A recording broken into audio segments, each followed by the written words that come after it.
Hello, la. This video is about the discovery of a sphinx in Chichen Itza and what happened to it, the explorers who found it, and the controversial idea that there is a relationship between the Maya and Egyptians. So let's set the context. It's the 1870s. In the US, the Civil War had ended a few years ago, while in Mexico, the Yucatan Caste War continues, having started in 1847. In this war, it's Mexico versus the Mayans, and the Mayans were winning. In the map, all the shaded area belonged to the Maya, with Merida and Campeche being the only cities on the Yucatan side. So let's meet the archaeologists. First, we have Dr. Augustus LePlongeon, and he was one of the earliest to investigate and photograph the Maya. He even called many of the earlier archaeologists tourists because he spent years in the field, or in this case, the jungle, while many of them simply passed through. He spoke French, English, Spanish, and also learned Maya while he was in the Yucatan. In addition to being a doctor, he was also a photographer, author, and archaeologist. Next, we have his wife, Alex Dixon, or Alex LePlongeon, and she deserves her own video too because Alex was no sidekick. She was the first woman to study the modern and ancient Maya in the field slash jungle, and she was also a skilled photographer, writer, and lecturer. They met in the British Museum while Augustus was doing research where they fell in love at first sight and were together until Augustus' death. During the 1800s, famous archaeologists like Waldeck, Stevens, and Charnay had already visited the Yucatan, and there were various ideas regarding the Maya, including the idea that the Maya and Egyptians were somehow related. So I'm reading ahead in the book, but here, Dr. LePlongeon is surprised that the historic fate of the Americas had already been decided before all the evidence had even been considered. Ironically, it's the same theory that we have today. My object at present is to relate some of the curious facts revealed to us by their weather-beaten and crumbling walls, and show how erroneous is the opinion of some European scientists who think it not worthwhile to give a moment of their precious time to the study of American archaeology. Because, say they, no relations have ever been found to have existed between the monuments and civilization of the inhabitants of this continent and those of the old world. So these are a few of the LePlongeon books. These books about the Maya range in topics from Freemasonry to the Sphinx and the story behind it. And in Vestiges of the Maya, he also makes his case using cultural examples which relate the Maya to Asian and African cultures.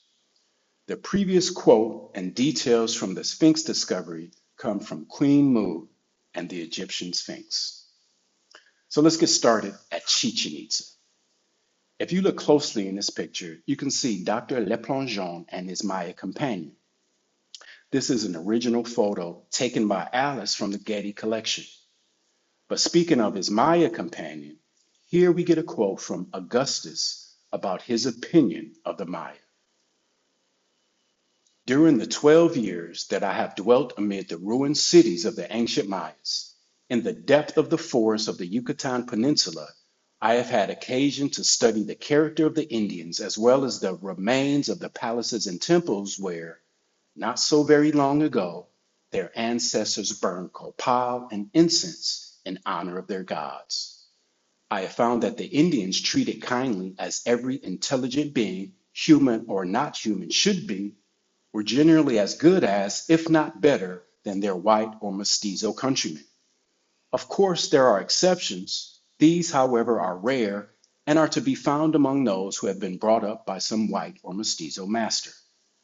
With Madame LePlongeon, I have been altogether in their power for months at a time, in the midst of deep forests, far from any city or village, far from any inhabited place. I have invariably found them respectful, honest, polite, unobtrusive, patient, and brave. I cannot say as much for the mestizos in general, though among them there are honorable exceptions. LePlongeon made many finds in Chichen Itza. In fact, I did a video about the Atlantean statues, and it turns out he was the one who found them. I think it definitely contributed to the reasons he believed there must have been contact between the Maya and the Old World, because upon seeing the faces of the Atlanteans, this is what he said. Long, long ago, intimate communications existed between the inhabitants of the Western continent and those of Asia, Africa, and Europe, just as they exist today. So let's trace his steps as he figures out where the Sphinx is hidden. We start at the Great Ball Court at Chichen Itza, and somehow he picked out in the building in the center of the ball court as being significant. Why he chose this building, the book didn't really say, but I have a theory. Since LePlongeon was a Freemason, I suggest he uses Freemason knowledge and he interpreted the Masonic symbolism in the architecture, namely the two prominent pillars. That building, which he called a monument to Prince Ko, he thought it was built by Prince Ko's wife, Queen Moo. He came up with this theory by analyzing the iconography, symbols, and writing of the murals that he found inside the monument. Guided by the mural paintings and the bas reliefs that he found in the monument, he took one Maya with a machete and he found the spot he was looking for. In his words, it was a shapeless heap of rough stones. So here we see the same heap of rough stones on the left, and on the right is how they imagined that the platform would look with the Sphinx on top. So if you were to go back and look at that picture closely, in that heap of stones, you would see the panel with the jaguar eating the human heart. These panels are now on the outside of the rebuilt altar, and this is where it gets the jaguar part of the name. In his book, he believed the jaguar to be a totem of Prince Ko. Speaking of totems, this is the answer to the question of why in Egyptian hieroglyphics do some characters have the head of an animal? Because it's their animal totem. Next to the tiger was what he thought was a parrot or macaw, representing the totem of Queen Moo. Later, the macaw was changed into an eagle, and that's how the platform got his name. So here we are at the rebuilt platform of the eagles and jaguars. If you Google it, there's no mention of a tomb or anything else being found below. So let's get back to the discovery of the Sphinx in his own words. We're back at the shapeless heap of stones where we read, on clearing the debris, we found a statue in the round, representing a wounded tiger reclining on his right side. 3 holes in the back indicated the places where he received his wounds. It was headless. A few feet further, I found a human head with the eyes half closed as those of a dying person. When placed on the neck of the tiger, it fitted exactly. I propped it with sticks to keep it in place. So arranged, it recalled vividly the Chaldean and Egyptian deities having the heads of human beings and the bodies of animals. So there you have it, the discovery of the Sphinx in Chichen Itza. But it turns out there's some controversy because I investigated further, and as it turns out, officially, the Sphinx does not exist. It seems it was thrown into the trash bin of archaeology, where we also find the LePlongeon's careers and other discoveries. So because of that, I was sure this statue was lost to history, because the last I read about it in Queen Moo, the LePlongeons left it at Chichen Itza and nothing after that. Luckily, I found a couple articles that explain where it went, and also that there never was a Sphinx in Chichen Itza, because the Sphinx is actually a headless jaguar. So first, I found this fantastic document that traces all of the artifacts from the platform of the Eagles and Jaguars. So here it is. And again, the article is really good. It's just the debunking is bad. So let's get into it. I translated these because you can see at the top and bottom, we have references, and we're going to chase those down. But in the first one, it sounds like they're saying that LePlongeon got the head from somewhere else and fraudulently placed it atop the Jaguar. So they're basically accusing him of incriminating himself. And the next three statements are sandwiched between the two references, and they sound like speculation. In the first one, they talk about what his intention was. In the second one, they explain his crime of linking America and Egypt. And the third one, which actually sounds academic, talks about how important this was to their theories. However, we should also consider that this statue was left behind at Chichen Itza in favor of a more famous non-Sphinx statue. So if it was so important and he had to choose which statue to take, why not take the Sphinx?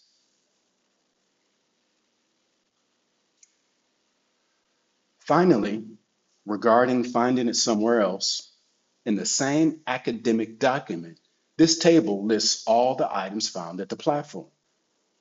And the second and third entries represent the sculpture of limestone in the format of a jaguar without a head, and the third entry, the head of a human in limestone.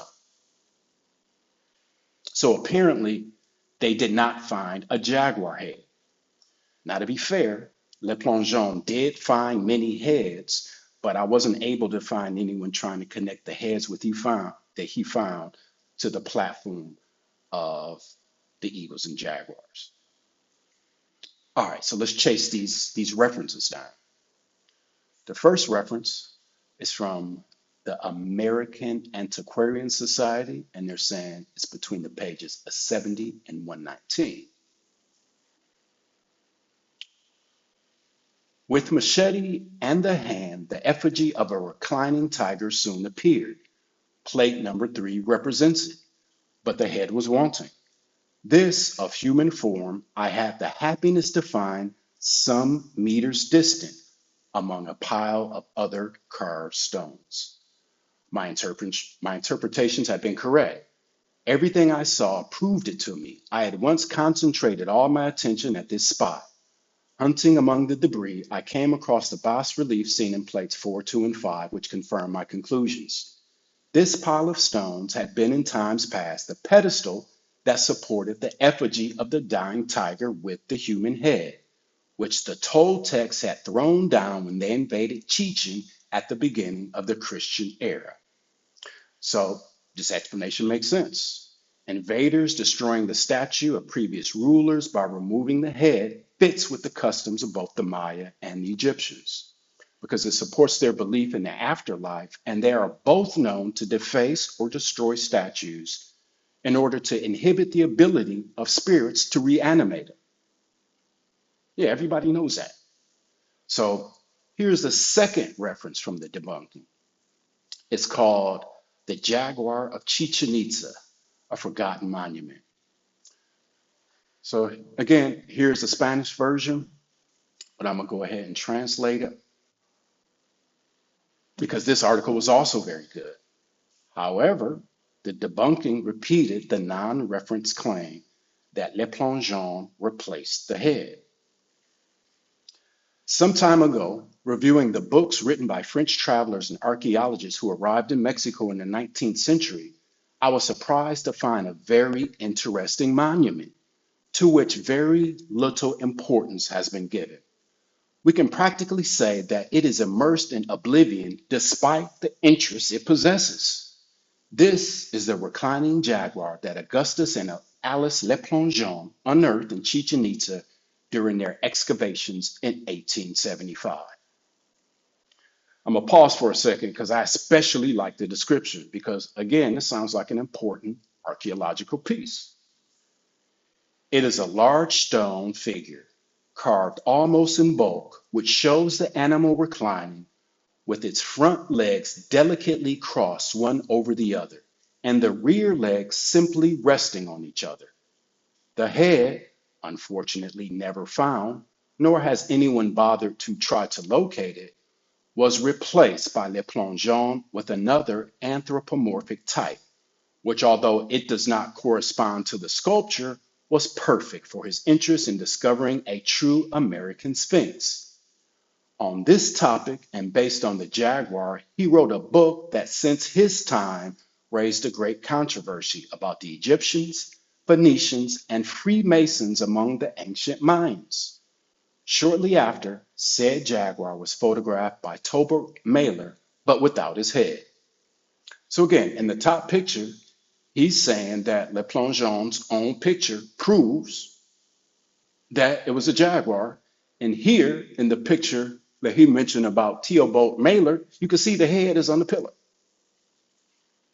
So my issue, if you're going to call someone's career into question by suggesting they committed academic fraud, there should be evidence. In both cases, they are trying to use LePlongeon's own work to discredit LePlongeon's work. And that's not real debunking. So, like I mentioned before, the LePlongeons could not take the Sphinx with them. And that story is actually better than this one. But needless to say, pardon me, the statue lay abandoned in Chichen Itza even after the platform was rebuilt in 1951. Sometime after, it made its way to the Anthropology Museum in Merida, Mexico, after more than 50 years of being left outside. So those are the pictures from that Spanish article, the debunking article, that track the pieces to the museum. So I live in Merida, so I went to the museum to inquire about the statue. Unfortunately, the statue isn't on display, but I did speak to the director of the museum, and he's going to get back to me with whatever he finds. So finishing up, my goal was to research the good doctor's claim that yes, there had been a Sphinx found in Chichen Itza, and then come to a conclusion. But I need your help. So, what do you think? Sphinx or jaguar? And if by chance you learned something, please subscribe for more. Thanks.